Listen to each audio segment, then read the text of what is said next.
All right, guys, today we have a Saturn Vue 2009. Headlight is out, low beams. Looks like I'm gonna need a Phillips and a 10 millimeter. That's my guess. I'm gonna hit that one, those little black ones, this one in the corner. Just basically anything that I think is connected to this light, because I gotta get this light all off to get behind it, to get in the bulb, because there's too much of this stuff in the way. All right, guys, back on that Saturn Vue project. So take off this. You gotta take off a little bit of the housing here. I took this one, and this one, because there is a bolt right there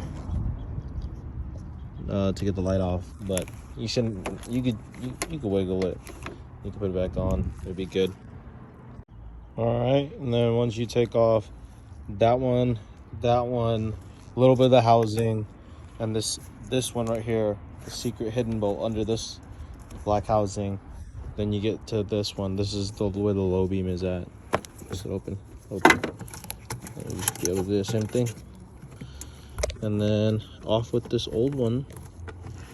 Let's see. Just clips. So see here. Unclip it and pull it out. This is the old one. And you can see it's got a little bit of burn on there. Yep. It's all ready to go. All right.